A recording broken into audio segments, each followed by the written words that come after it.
The environment, health, and safety management in offices. Here, we believe in having a strong EHS culture and standards. EHS stands for Environment, Health, and Safety. This induction will highlight the process of hazard identification and risk assessment, common hazards and risk control measures, and emergency response procedures in our workplace. It is important to know the following three terms and what they mean.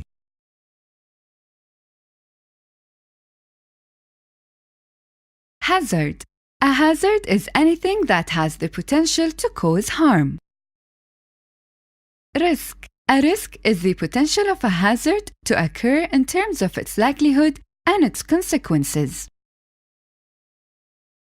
Likelihood means the probability of risk occurrence, and the consequences refers to the severity of the risk.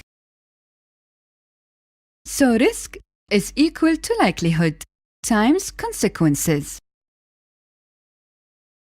Risk assessment.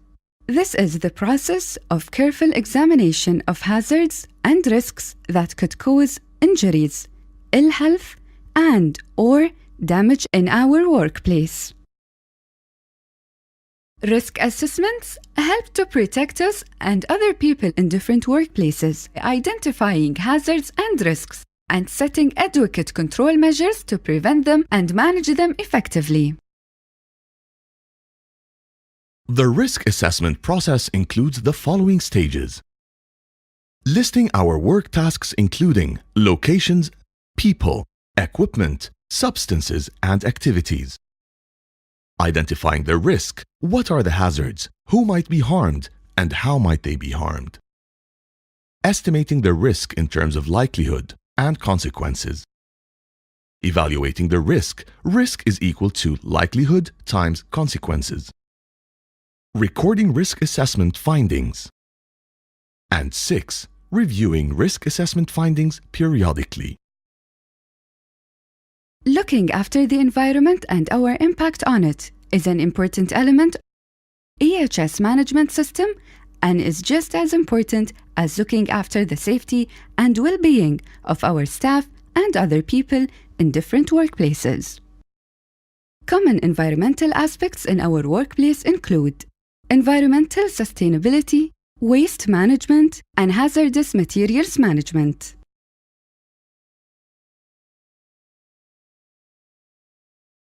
Our environmental sustainability program aims to conserve our natural resources by minimizing the use and consumption of electricity, water, and paper in our workplace operations and activities. Not being energy efficient or looking after the environment could lead to long-term damage to the environment and our operations sustainability. Replace standard light bulbs with energy-efficient light bulbs. Save energy by switching off lights, appliances, computers, and other electrical equipment that aren't being used and after working hours. Provide awareness on energy efficiency and environmental conservation for staff and other people through awareness sessions, posters, and flyers. Reduce water consumption wherever possible. We can do this by closing water taps after use and finding and fixing water leaks and dripping taps. We can reduce paper waste by checking documents online instead of printing out draft copies, by conducting correspondence via email and by printing on both sides. Waste management. Our waste management program also aims to protect our work environment and our community as a whole through the proper management and disposal of our waste from the operations and activities. Our waste is divided into 3 categories: recyclable waste, non-recyclable waste, and hazardous waste. Waste should be segregated and kept separate in the appropriate bins for proper and safe reuse, recycling, and disposal processes. These waste containers must be clearly labeled. We should reuse certain materials in our workplace as much as possible, like paper, plastic, cartons, and wood. We should contribute to the recycling of all paper that can no longer be used, as well as plastic bottles and bags and used printer cartridges, by giving these items to recycling contractors. Hazardous materials. Wherever possible, we will buy environmentally friendly, non-hazardous, and non-toxic products and materials. Hazardous materials such as chemicals, cleaning products, paints, and solvents must be provided with its material safety data sheets (MSDS) and must be handled correctly with the correct personal protective equipment (PPE) to prevent harmful exposure to hazardous or toxic substances. Ensure hazardous materials are properly labeled, safely stored, and kept separate from other materials. All chemical spills must be cleaned up using spill control kits. Used spill kits must be placed in the correct waste container. We also want to ensure we work in a healthy work environment. In health, we look at indoor air quality, occupational hygiene, and ergonomics. Indoor air quality.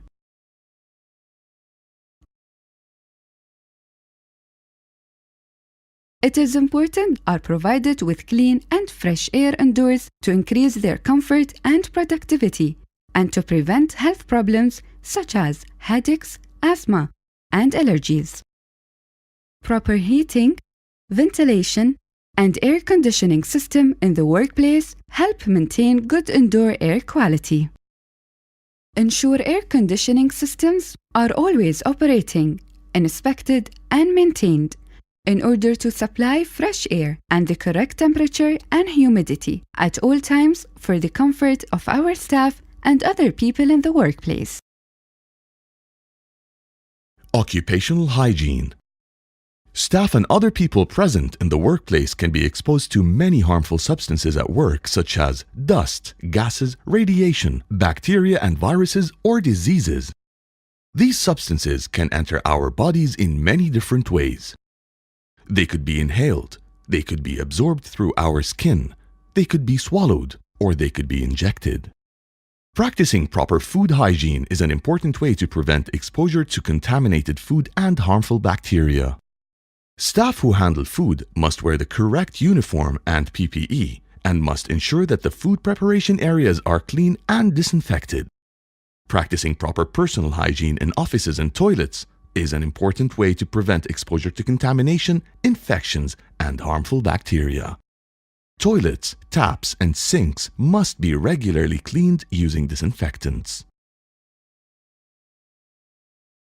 Ergonomics. Ergonomics is the science of adapting a job or equipment, such as furniture, to the human body. Ergonomics can prevent injuries such as upper and lower limbs disorders, strains or sprains, and vision problems. Good ergonomics in the workplace increases productivity. Position filling cabinets so they are easy to access, and do not place heavy objects on top of them which could fall off. Office chairs should be height adjustable, and the backrest should support the lower back area. Your feet should be flat on the ground when sitting at your desk, and your eyes level with the screen of your computer. The screen must be adjusted to avoid glare and reflection. Ensure monitors and keyboards are also in the correct position. To prevent neck strain, use headsets or a speakerphone for long phone calls. Keeping our staff safe is the third part of an effective EHS system. Common safety hazards in our workplace include slips, trips, and falls, electricity, working outdoors in severe weather conditions, driving, and fire and emergency response.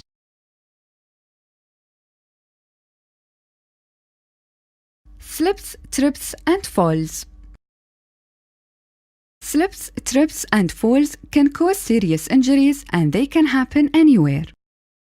All walking and working surfaces, especially passages and entrances, should be kept clean, clear, and free of dust, spills, and or any other obstructions.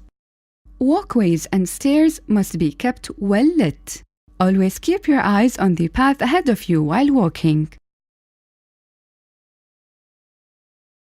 Electricity.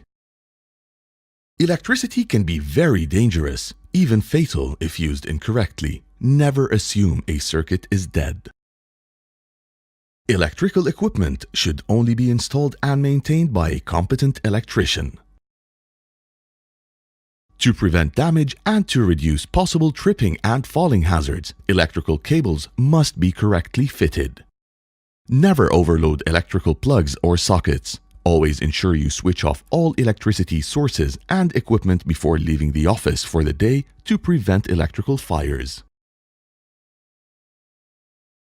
Working outdoors in severe weather conditions.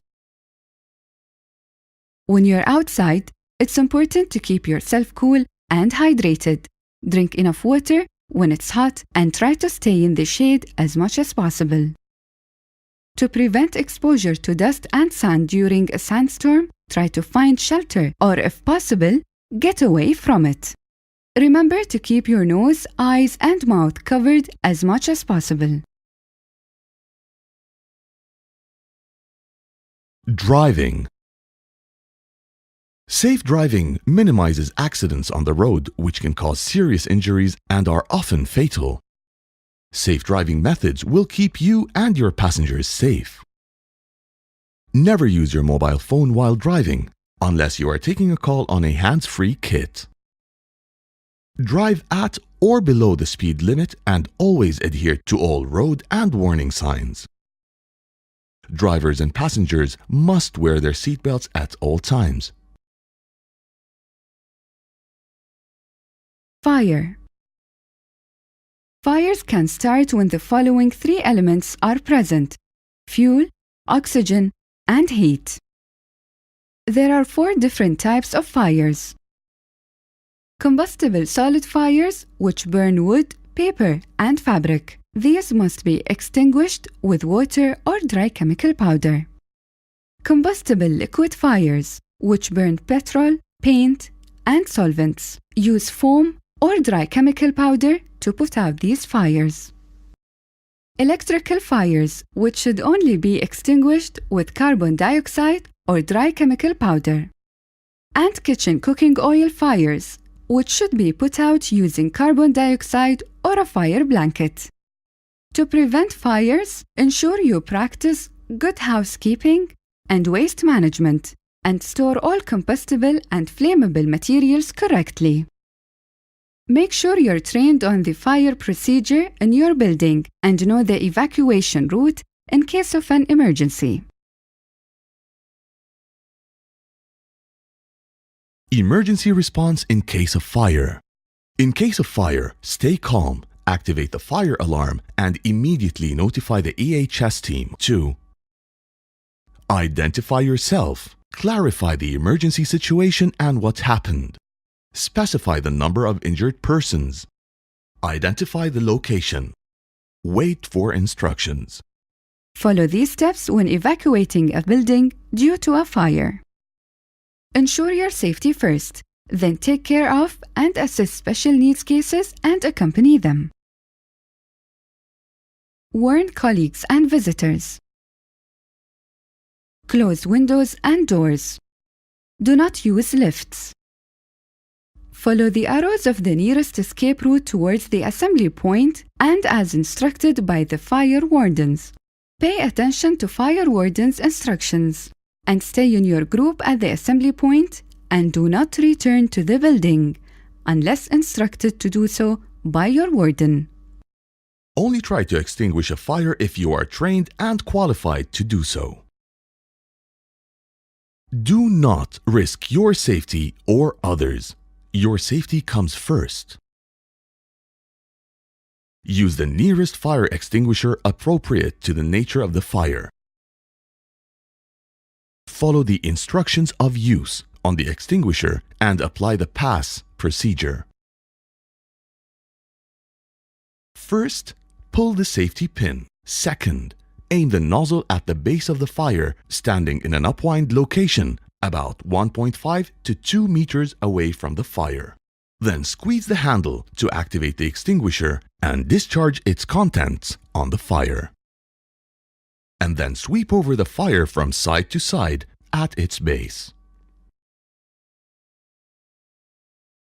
Emergency response in case of injuries and medical cases.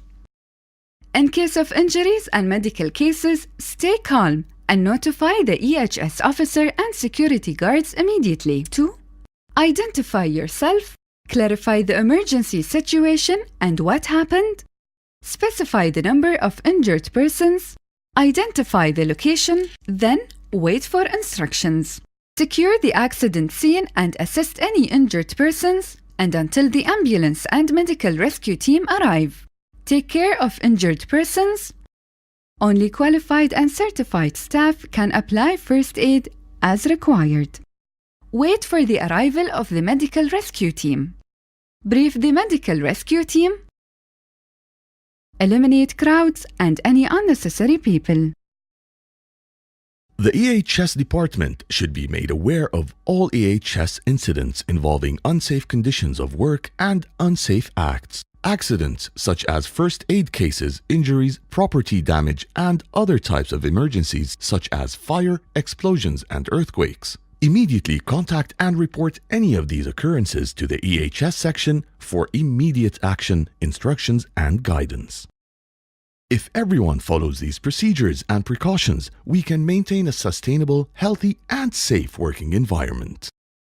We hope this induction has highlighted common hazards and risks in our workplace and offered guidance on how to prevent and manage them.